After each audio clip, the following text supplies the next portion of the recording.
Du high-tech et de la récup à hauteur de leurs ambitions. Leur prototype est en phase de test avant la grande course solaire de Marrakech en septembre.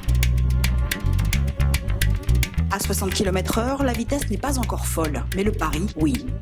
Cette voiture solaire a été entièrement conçue par une équipe d'étudiants marocains. Pour un premier prototype, oui, je suis fière, très fière. Fière, donc, de ce projet universitaire. Le soleil, au Maroc, est devenu un moteur de recherche et ici, déjà, un carburant. Le but d'une voiture solaire, c'est de montrer qu'on est capable d'avoir des voitures qui roulent à une vitesse acceptable et seulement sous la puissance solaire. Donc c'est un peu le but des compétitions, des courses qui ont lieu un peu partout dans le monde.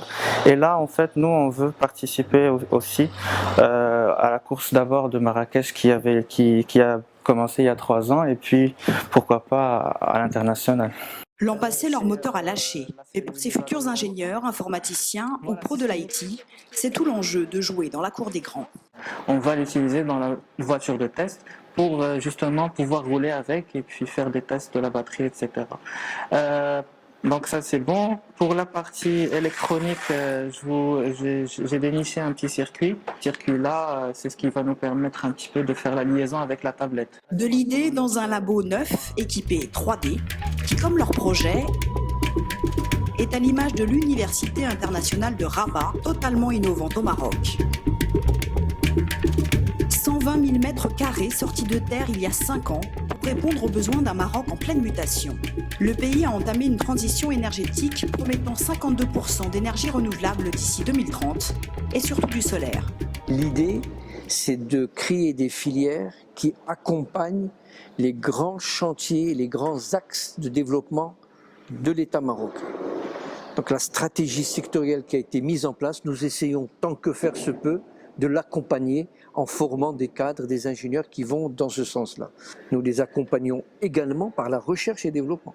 Et nous avons tout un ensemble de programmes de recherche qui sont dans le domaine du solaire, de l'éolien. Ici, une ferme solaire, 1320 panneaux photovoltaïques qui allient économie d'énergie et travaux pratiques. Donc là, on est en train de tester des technologies de dernier cri, les cellules multijonctions, ce qu'on appelle multijonction par exemple, c'est ce qu'on fait actuellement dans la recherche. C'est le fait de positionner 2 cellules l'une sur l'autre pour améliorer ou quasiment doubler leur production d'énergie. Alors donc cette ferme solaire, elle va produire quasiment 27% de l'énergie sur l'université. Et puis voilà, donc, et puis ça nous sert aussi, nous étudiants, à nous abriter lorsqu'il pleut par exemple. L'université abrite ainsi plus de 2300 étudiants censés former les bataillons d'élite de demain. Au Maroc, les centrales solaires, les parcs éoliens, tous les grands chantiers énergétiques sont menés par des leaders étrangers. La formation marocaine tente donc de pousser aux échanges avec les meilleurs mondiaux dès les bancs de l'université. Amine Jubil, à l'énergie photovoltaïque. Le maître de conférence aujourd'hui, le plus imminent chercheur en photovoltaïque, est Christophe Balif, physicien suisse. 1h30 de partage, de rêves de grandeur et la confirmation que ces nouvelles filières commencent bien.